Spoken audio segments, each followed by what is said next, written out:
It's time for our weekly Oilers TV panel presented by Sport Chek. Bob Stauffer, Jack Michaels from 630 CHED, Chris Westcott for Oilers TV here to talk about the Oilers. And to be quite frank, guys, it's been a rough stretch. 5 straight losses for Edmonton. So what have we seen from the team and how do they get their game back? Well, I think the biggest thing that the Oilers have to do over the next couple of days is find a way to get better starts in games. I mean, they've given up the first goal in 8 of their last 9. They've been chasing games much the way they've been chasing the entire season. Since that season opening win over Calgary, it seems like the Oilers have constantly had one hill after another to climb. And figuratively and literally, it's taken an emotional toll on the team.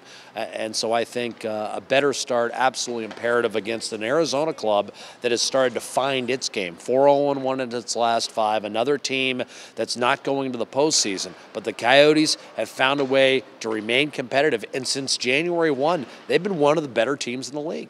Points in 5 straight for the Coyotes. The Oilers with 5 straight losses. The Oilers would like to end 2 streaks tomorrow night. Well, they got to snap those streaks, but they've also got to play professionalism down the stretch here. And you know, on the micro level, you got to get things turned around in the short term, but you got to finish the year the right way as well. And it's got to start here in these next 2 games against Arizona and Colorado. And I think that's what's got a lot of people upset. I mean, the thing about Vegas, what we saw in Vegas was a team playing, a team sort of that flew under the radar screen at the start of the year that had no expectations. And they've just taken off and grown with immense confidence, and it's manifested with all their players. And the Oilers are the antithesis of this right now. They had the great expectations on them at the start of the year.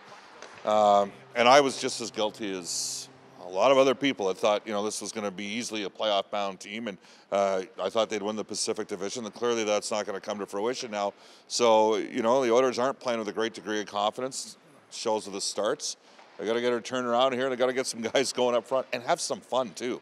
Like, you're watching the bench during the game, you can just sense the frustration and the challenge that they're going through right now. Well, a guy who keeps it light in the locker room and might provide a little bit of an emotional boost for the team is Adam Larsson, and he returns here in Arizona to the team. What does that mean, Jack? Well, I think he's a popular player in the locker room, and I think his teammates have been hurting for him. Adam went through a personal tragedy with the passing of his father, and I don't know when, in fact, he's going to actually return to the lineup, but his presence around the team is a lift. And, you know, what else on the lift, again, would be, along with the positive early starts, would be another goaltending performance like the one we saw out of Al Montoya the last time the Oilers were in Glendale, where he came in and delivered 57 minutes of shutout relief.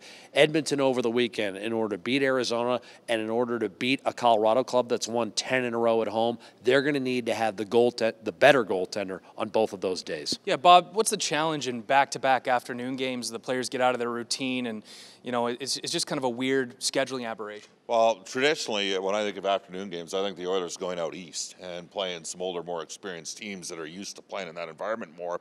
I think that, look, they get Arizona and Colorado. They're both younger teams. And so I think maybe that changes the sort of perception of, like, oh, here we go, afternoon games. Forget that. Edmonton's just got to focus on getting some stops early and getting some success on special teams and seeing what can happen moving forward. All right, thanks a lot, guys. Arizona and Colorado on back-to-backs. I got you covered on EdmontonOilers.com. These guys have the call. Thanks for watching.